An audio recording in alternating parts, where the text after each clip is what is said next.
샬롬, 새로운 하루가 밝았습니다. 단 한순간도 멈추거나 뜨지 않았던 적이 없었던 태양처럼 멈춤 없이 부어주실 하나님의 은혜가 이어질 것입니다. 이스라엘 백성들이 출애굽 후에 약속의 땅 가나안 땅에 입성할 때까지 하나님께서는 단 하루도 빠짐없이 만나를 주셨습니다. 백성들이 불평하고 백성들이 원망하고 다시 애굽으로 돌아가고 싶어할 그때까지 말입니다. 그만큼 우리를 사랑하시고 세우신 언약을 지키시는 분이십니다. 그렇게 우리에게 은혜를 주실 것입니다. 그러면 오늘의 말씀을 함께 읽어보도록 하겠습니다. 하나님이 우리에게 주시는 오늘의 말씀은 요한계시록 19장 11절에서 21절. 나는 또 하늘이 열려 있는 것을 보았습니다. 거기에 흰 말이 있었는데 신실하신 분, 참되신 분이라는 이름을 가지신 분이 그 위에 타고 계셨습니다. 그는 의로 심판하시고 싸우시는 분입니다. 그의 눈은 불꽃과 같고 머리에는 많은 관을 썼는데 그분 밖에는 아무도 알지 못하는 이름이 그의 몸에 적혀 있었습니다. 그는 피로 물든 옷을 입으셨고 그의 이름은 하나님의 말씀이라고 하였습니다. 그리고 하늘의 군대가 희고 깨끗한 모시옷을 입고 흰 말을 타고 그를 따르고 있었습니다. 그의 입에서 날카로운 칼이 나오는데 그는 그것으로 모든 민족을 치실 것입니다. 그는 친히 쇠지팡이를 가지고 모든 민족을 다스리실 것이요 전능하신 하나님의 맹렬하신 진노의 포도주 틀을 밟으실 것입니다. 그의 옷과 넓적다리에는 왕들의 왕, 군주들의 군주라는 이름이 적혀 있었습니다. 나는 또 해에 한 천사가 서 있는 것을 보았습니다.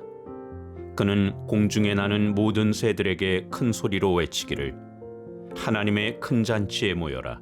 왕들의 살과 장군들의 살과 힘센 자들의 살과 말들과 그 위에 탄 자들의 살과 모든 자유인이나 종이나 작은 자나 큰 자의 살을 먹어라 하였습니다.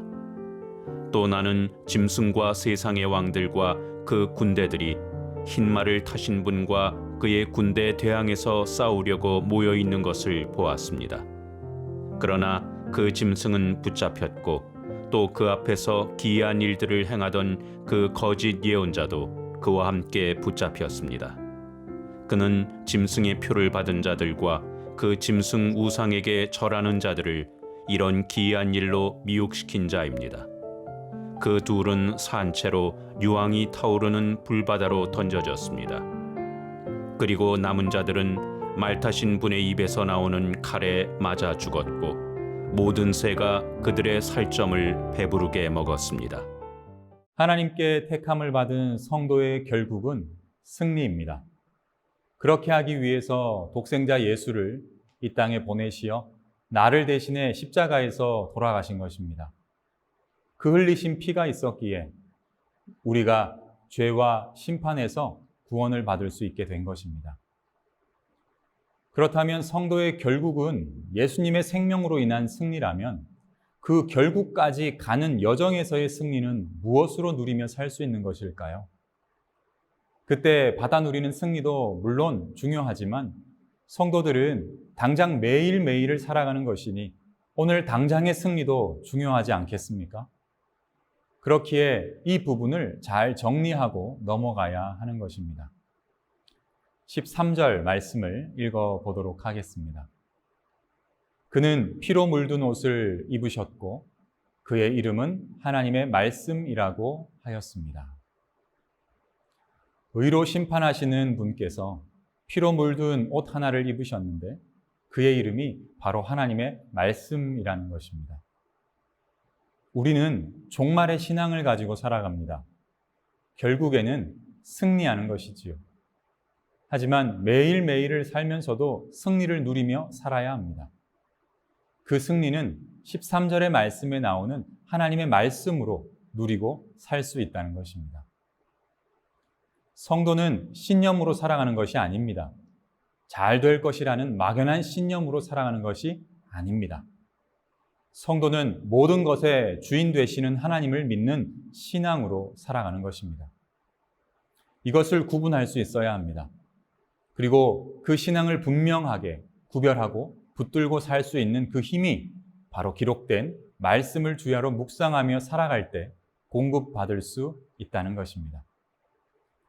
적을 알고 나를 알면 백전백승이라는 말이 있습니다. 이것을 성도들의 표현으로 바꿔본다면 하나님의 승리의 말씀을 알고 실패할 수밖에 없는 나를 알면 백전백승이라고 표현할 수 있겠습니다. 그만큼 성도의 말씀 묵상 생활은 중요한 것입니다. 12절 말씀을 보도록 하겠습니다. 그의 눈은 불꽃과 같고 머리에는 많은 관을 썼는데 그분 밖에는 아무도 알지 못하는 이름이 그의 몸에 적혀 있었습니다. 지식적으로 하나님을 배우면 아무리 많이 알아도 그것은 하나님을 아는 것이 아닙니다. 오히려 더 빨리 교만해질 수 있습니다. 처음에는 성도들이 들려주는 하나님을 듣고 교회로 발걸음을 돌리겠지만 언제까지나 들려주는 이야기로 그것을 알 수 있는 것이 아닙니다. 반드시 기록된 말씀으로 하나님을 알 수 있는 것이지요. 우리가 자주 하는 말이 덮어놓고 믿어라 라는 말이 있습니다. 아닙니다. 믿음 생활은 성경을 덮어놓고 믿는 것이 아니라 펼쳐놓고 읽어가며 묵상해가며 믿음 생활, 그 신앙 생활을 해 나가는 것입니다. 그리고 기억해야 할 것이 하나 더 있습니다. 우리가 쉽지 않겠지만 결단하여서 성경을 읽어가면 부분 재미있고 꿀처럼 달다라고 느껴질 때가 있을 것입니다. 하지만 반대로 봐도 무슨 말인지 모를 정도로 그 부분들이 상당히 많이 등장할 것입니다. 이때 우리 자세가 중요합니다. 봐도 잘 모르겠어 라고 말하며 안 볼 것이 아니라 하나님께서 은혜를 주시지 않으면 하나님의 말씀을 읽을 수 없는 존재들이구나 라고 그 의미를 깨달을 수 있는 그런 사람들이 바로 우리가 되어야 할 것입니다. 많은 부분들을 생각하고 묵상하면서 하나님의 은혜에 더 가까이 갈 수 있는 그 기도가 바로 쉽던 어렵던 재미있던 이해가 되지 않던 그것을 하나님께 구하며 은혜를 바라는 그런 삶을 살아갈 수 있어야 하는 것이죠. 생각해 보세요. 우리가 죄인인 우리가 하나님의 말씀을 접하고 읽을 수 있다는 것이 어떤 의미인지요. 이것은 사실 귀하다, 좋다, 기쁘다 라고 표현할 정도가 아니라는 것입니다. 사랑하는 세중한 가족 여러분, 그러니 읽어도 모른다고 멈추지 마시고 조금씩이라도 꾸준하게 읽으면서 묵상해 보시기를 도전드립니다. 하나님의 말씀은 접하는 것만으로도 심장 뛰는 것이 되어야 하는 그런 것이 아닐까요?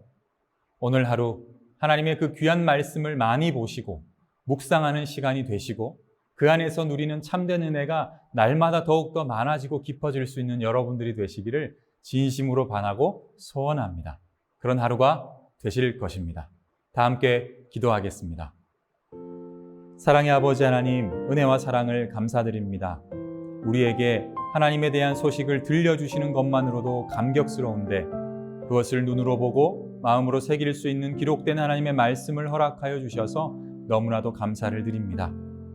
물론 쉽지 않겠지만 말씀을 읽을 수 있는 시간과 장소적 여유와 그 위치를 허락하여 주시고 그 시간들을 통해서 깊이 있는 하나님의 말씀을 깊이 묵상하며 숨겨진 그 비밀들을 깨달아 알아갈 수 있는 오늘 하루가 될 수 있도록 주님 함께하여 주시고 붙들어 주시옵소서.